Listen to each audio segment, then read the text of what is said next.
Apple's launch of iOS 7 seems to be just a month away.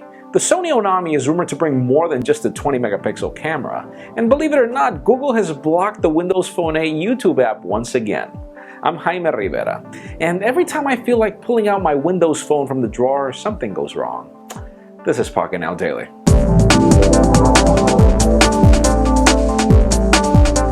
Let's start today off with the official news. Windows Phone 8 GBR2 is an update that a lot of people are waiting for. It brings a lot of added functionality to the platform, and we know that it's being dubbed the Nokia Amber update that came with the Lumia 925 when it was launched. But for the rest of you that don't have the Lumia 925, this update is now available to almost all of you. Links in the description for the full list of phones that get it, and also for the full list of benefits that you get when you update to Amber or GBR2. And speaking of Windows Phone 8, you're not going to believe this. I was supposed to report today that Microsoft and Google had now come to truth with their YouTube application, and they even posted this lengthy document stating how well their partnership worked. But guess what? Well, they published the application, and now it's being blocked again by Google.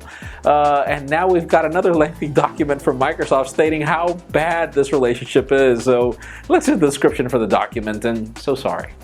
And if you're interested in an HTC One in red in the United States, well, you better be on Sprint, as the carrier has now confirmed that it will be an exclusive to the carrier, and they're also going to be selling it in part of their buy one get one free deals, those BOGO deals. So that's actually a good thing if you are on Sprint, obviously. And speaking of that, if you thought that the Moto X was the only smartphone out there that you could customize, well, actually HTC was planning on bringing a similar project, and they ditched it for some reason in the past. Links in the description for the full story on what happened and why HTC decided to ditch it.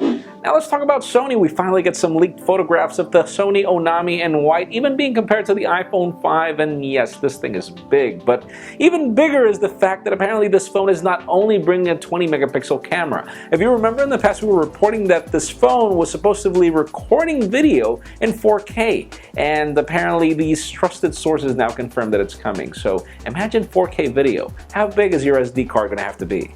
And finally, for the hot news of the day, those of you waiting for iOS 7, well, there is this official source that has this unofficial timetable stating that it will be launched in the first couple of weeks of September, which matches the previous rumors of the next generation iPhones being launched during the first weeks of September. It kind of makes that match. But aside from that, there is also this new patent from Apple that is finally adopting NFC. You know that Apple patents a lot of stuff they don't really do eventually, but stay tuned for that, though. That leads me to the question of the day.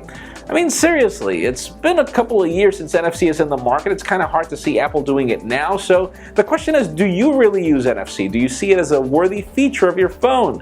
In my particular case, honestly, I rarely ever, if ever, use NFC, and I have tactiles from Samsung almost everywhere in the house. So leave us a comment down below. Is NFC something you'd be looking forward to in your next smartphone, especially your next iPhone? Friends, as always, you know the drill. If you want earlier news of everything that's happening in the smartphone and tablet world, make sure you follow us on PocketNow.com and subscribe to our YouTube channel as well. You can also follow me on Twitter at Jaime_Rivera. Please give this video a thumbs up if you like what you saw. I am Jaime Rivera. Thank you very much for watching. See you tomorrow.